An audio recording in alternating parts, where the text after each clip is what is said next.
నమస్తే, welcome to CM today. నేను మీ Madhu. YouTuber, travel blogger Kanika Devrani Indian railway అంతా సేఫ్ కాదంటూ ఆరోపణలు చేయడం ఇప్పుడు నెట్ ఇంట హాట్ టాపిక్ గా మారింది.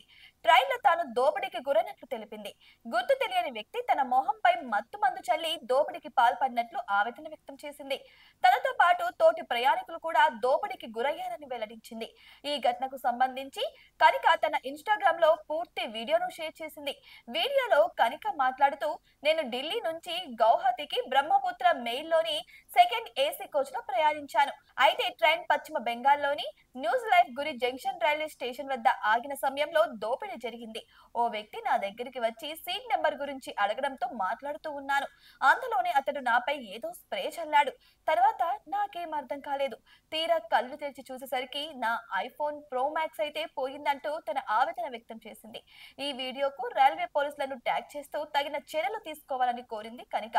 ప్రస్తుతం ఈ వీడియో నెట్టింట చర్చనీయాంశంగా మారింది. ప్రభుత్వానికి సంబంధించిన ఇటువంటి రైల్వే స్టేషన్ లోనే ఇంత దారుణం జరగడం కూడా నిజంగా చర్చనీయాంశంగా మారింది.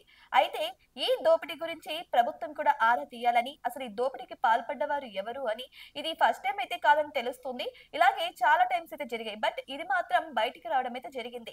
ఈ మధ్య సోషల్ మీడియాను ఉపయోగించుకొని ఇటువంటి వాటిని కూడా త్వరగా పరిష్కరిస్తున్నారు పోలీసులు. అయితే రీసెంట్ గా ఒక వ్యక్తి కూడా ఇక్కడ ఏసీ కోచ్ లో మిగిలిన నార్మల్ రిజర్వేషన్ ఉన్న వారు ఎక్కడం వల్ల కూడా కేసు ఫైల్ అవుతుందని చెప్పినా సరే, వాళ్ళని దిగపమని చెప్పినా సరే వాళ్ళు వినకపోవడంతో ఇక రైల్వే పోలీసులను ట్యాగ్ చేస్తూ వీడియోను షేర్ చేయడం జరిగింది.